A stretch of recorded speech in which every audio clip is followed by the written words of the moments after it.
बच्चों एक्सरसाइज 10.2 का question number 10 है। फाइंड कीजिए vector in the direction of, और यहाँ पर एक वेक्टर दिया है विच हैज मैग्नीट्यूड 8 यूनिट्स। तो लेट करके चलेंगे बच्चों कि ये जो वेक्टर है, जो गिवन वेक्टर है वो आपका ए वेक्टर है। ठीक है, ये ए वेक्टर है। अब आपको क्या करना है बच्चों, जब भी आपको find A vector in the direction पूछे, यहाँ पे यूनिट वेक्टर नहीं पूछा, आपको एक वेक्टर पूछा हुआ है। ध्यान से समझ लेना इस क्वेश्चन को। तो आपको क्या करना है, जब भी एक वेक्टर कहते हैं किसी के डायरेक्शन में, तो आपको क्या करना है, जो भी वेक्टर दिया है उसको लिखना है और उसके बाद इसका क्या करना है, मैग्नीट्यूड फाइंड आउट करना है। मतलब इस वेक्टर्स का हम यूनिट वेक्टर फाइंड आउट करेंगे।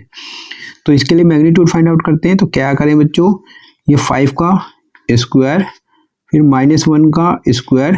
ठीक है, इस 5 का स्क्वायर -1 का स्क्वायर, आपको पता होगा मैग्नीट्यूड कैसे फाइंड आउट करते हैं। और ये जो कंपोनेंट यहाँ 2 दिया है, इसका हम कर देंगे स्क्वायर। तो ये कितना आ जाएगा बच्चों, ये आपका 25 प्लस का 1 और ये आपका 4। तो अंडर रूट कितना आ जाएगा, ये आपका हो जाएगा अंडर रूट 30 का आप फैक्टर करके देखें कि क्या ये कुछ बाहर आ रहा है। 215 और ये आपका क्या आएगा 35 और ये आपका 51। तो देख लीजिए किसी का भी स्क्वायर नहीं बनना। तो ये आपका ऐसे ही रह जाएगा बच्चों। यहाँ पर यूनिट लिख दीजिए। ठीक है, क्योंकि ये मैग्नीट्यूड है, राइट। अब आपको क्या करना है, एक यूनिट वेक्टर फाइंड आउट करना है। तो इसका यूनिट वेक्टर फाइंड आउट कीजिए। तो यूनिट वेक्टर,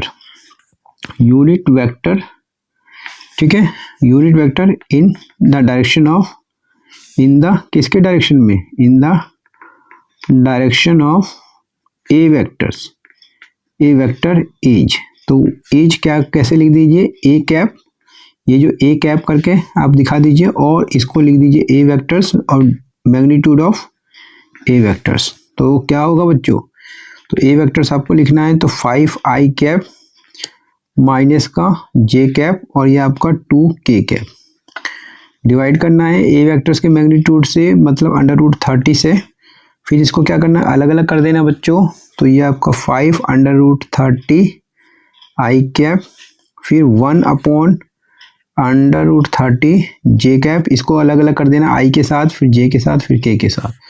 और ये आपका 2 अपॉन अंडर रूट 30 के कैप हो जाएगा। ठीक है, अब ये जो वेक्टर्स आया, ये क्या आ गया, यूनिट वेक्टर आ गया। किसके डायरेक्शन में, ए वेक्टर्स के। लेकिन जो रिक्वायर्ड वेक्टर्स है उसका मैग्नीट्यूड दिया हुआ है। तो मैग्नीट्यूड आपको क्या, मैग्नीट्यूड ऑफ रिक्वायर्ड वेक्टर्स। तो क्या है, रिक्वायर्ड वेक्टर्स। तो रिक्वायर्ड वेक्टर्स का मैग्नीट्यूड बच्चों इसमें दिया हुआ है, आपको समझना है बहुत ध्यान से क्वेश्चन। 8 यूनिट्स का इसमें मैग्नीट्यूड है रिक्वायर्ड वेक्टर्स का। ये जो 8 यूनिट्स है, ये जो मैग्नीट्यूड है वो रिक्वायर्ड वेक्टर्स का मैग्नीट्यूड है। ठीक है, ये समझना है।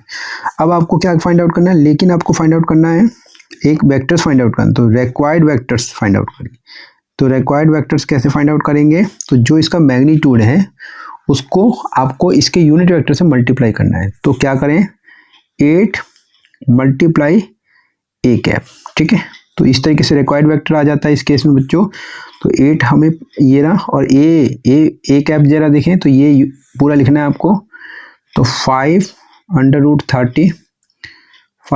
30 I cap minus 1 upon under root 30 J cap, और ये आपका 2 अपॉन अंडर रूट 30 ये आपका के कैप।